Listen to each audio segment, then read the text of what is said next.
hopefully we can kind of get some reassurance from you. Mike Joyce, you are in for Madison Reich this morning. Good morning. We'd love to have you with us. Glad to be back. It's a great day to be here. First day of fall, big Buckeyes game. Got my scarlet and gray going on. And yeah, thankfully Ophelia isn't going to be a major problem. In fact, barely a problem at all for us. Okay, that's good news to hear. So yeah. Central Ohio, for game day and beyond, what are we kind of expecting? Well, we do have a few clouds from Ophelia in our eastern communities right now, and that'll kind of linger around for a few hours. But as we head into the afternoon, those are going to start to go away. And you can kind of see what I mean if you look at the far eastern fringe of Ohio, down near the Ohio River.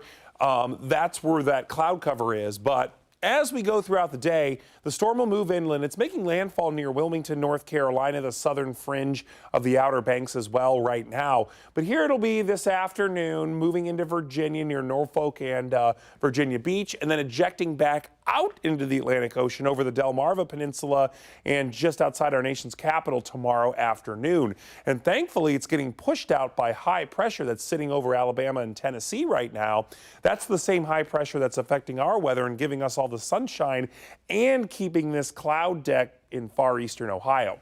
Out to the west, though, this low is what's heading our way by the middle of next week, and that will finally give us some much-needed rain here in central Ohio. But it's a day to celebrate the autumnal equinox, which came our way at 2:50 this morning. Sunrise at 7:20, so coming up here in about a half hour. Sunset tonight at 7:28. And you may wonder, well, if it's the equinox, why do we not have exactly 12 hours of daylight? Well, a couple of reasons. The first reason is we are 40 degrees north of the equator, so it offsets things a little bit. And two, it has to do with the way the horizon is as well. Sunrise and sunset are when the tip of the sun breaks through the horizon, so that offsets the time a little bit. So a couple days from now will be that equal sunlight and daylight, but it's the equinox regardless. We are fully in fall, and there's a little bit of sun starting to peek out. Still a half hour before that sunrise, but we're getting there. And some of those clouds, though,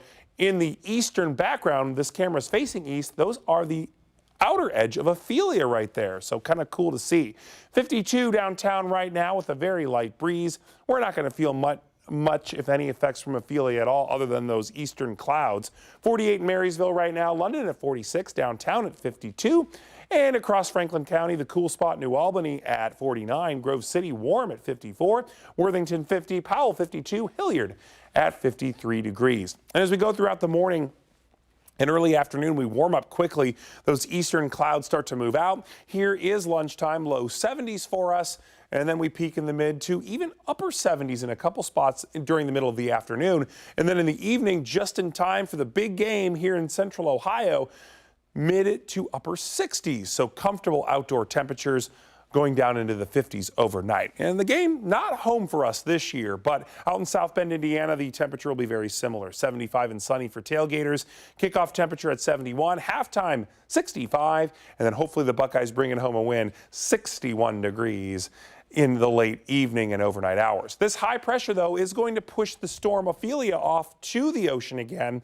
Still warm for us heading into the early next week. Monday forecast, but by Tuesday, that low approaches. The evening finally brings us a chance of rain throughout the day Wednesday as well. This won't be heavy rain or thunderstorms, but it'll be light rain that we certainly need.